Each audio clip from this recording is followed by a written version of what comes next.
Hi everyone, and welcome to Cooking with Cricket. Today I'm going to show you how I make my sesame sticks. Now when we go to Sprouts, they have bins that you can use a scoop and pull out as much or as little as you need. And this is like a snack mix. It's a hot chili snack mix, but it's not too hot. They have a hotter one, but I can eat these.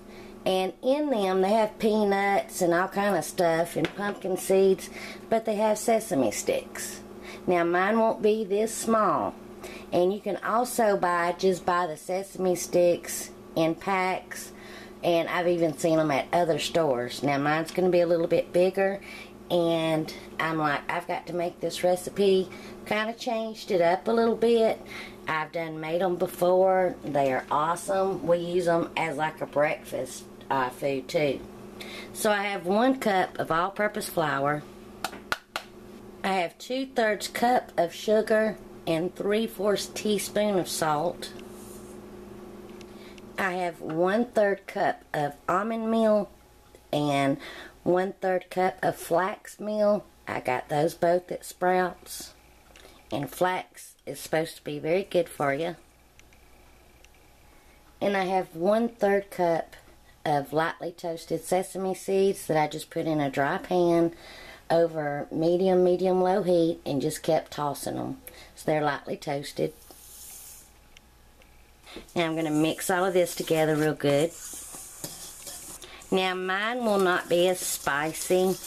Mine will be more like a cookie type thing. Now I'm going to add 2 tablespoons of creamy peanut butter. And I'm going to add 5 tablespoons of cold butter. And now, just with our real clean hands, we're going to mix all of this in until the butter and everything is just crumbly. So just take your time and get everything worked in real good. Okay, just make sure you have no large lumps of butter. You can put it in your hand and scrub it like that. Okay, I don't see any big lumps of butter. And I don't know if you can see that. It's just crumbly now. I have 2 tablespoons of water and 1 teaspoon of vanilla with 1 sesame seed floating in it. I'm not going to use all of this. We want it to still be moistened and hold together, but we also want it to be crumbly. Last time I made it, I had to add a little bit more water, and I might need to go ahead and use it all.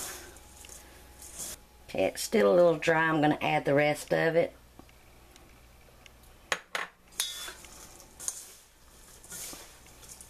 And just mix everything real good till it all holds together. If yours still is like real crumbly, you can add just a few drops of water at a time till it all sticks together real good. Okay, that looks really good. It's all holding together. And it's still just a tad bit crumbly. You really want to make sure you get this part good, because this is going to have to sit in the refrigerator and chill before we cut it. And we don't want it crumbling after we cut it. So now I have just a small little aluminum throwaway tray. Mine is a 7 by 5. And it's 1 inch deep. It don't have to be that exact size. You can also use a bread pan, a small bread pan, but you want to, press them out thin as you can get them. And this is lined with plastic wrap, so it's easy to remove. Now we're going to take our mixture and just press it good and firm and get it as even as possible. Now the last time I made these, this is the exact same pan that I used, and they came out perfect. Now we can't slice these right away. These need to go into the refrigerator for a couple of hours. Even the last time I made it, they stayed in there overnight. Because we really want this to firm up to be easy to thinly slice. So once we got it all good and pressed, can even pull the plastic wrap over it, press it down some more.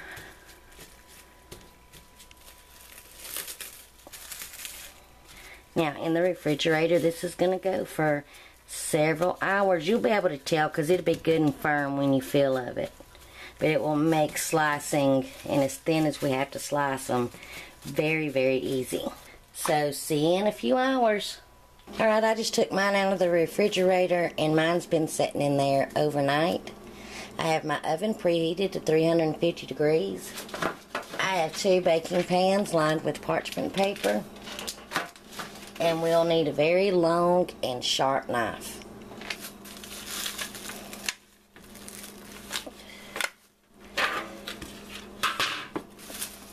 Now you can cut them this way and get long strips from them. But I'm going to cut mine down the middle to make shorter sticks. Now we want to cut these as thin as we can get them, 1/4 of an inch thick or thinner.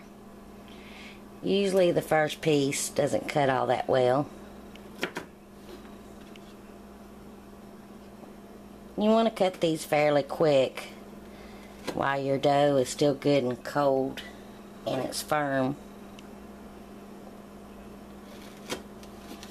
So I'm going to finish getting these cut. And you can cut them, see that piece I didn't cut too well. You can cut them in any shape that you like as long as they're thin. You can even take that piece right there and slice it down the middle to make it more thinner. I'm going to get these cut up and then I will bring you back.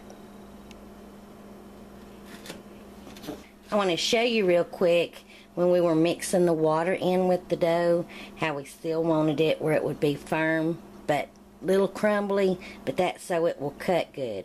If we didn't put enough moisture in it, it would just all crumble when you go to cut it.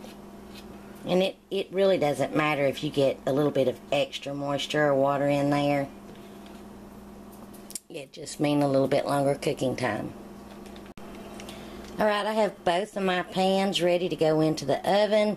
They really won't spread, so just place them just a little bit apart from each other. And these will need to bake. They could bake 10 minutes or up to 20 minutes. It really depends on how thin or how thick that they are. And mine are not all the same. Like this one's clearly bigger than that one.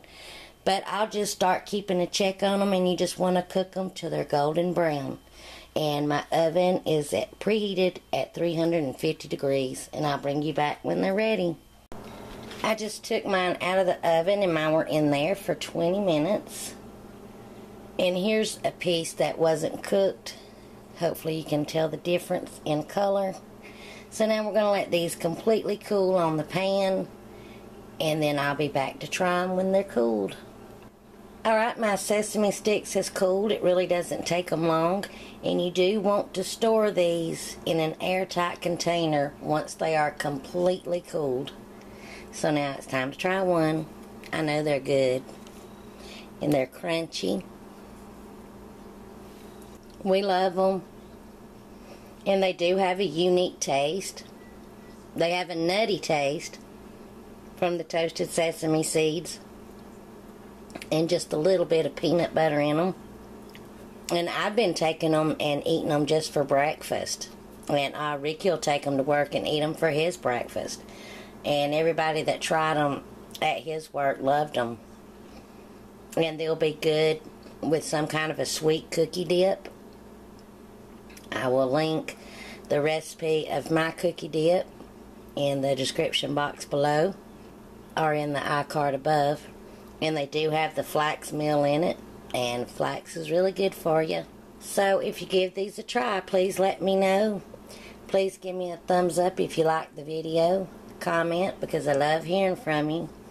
And subscribe if you haven't already. And until my next video, I hope you enjoy. Bye, y'all.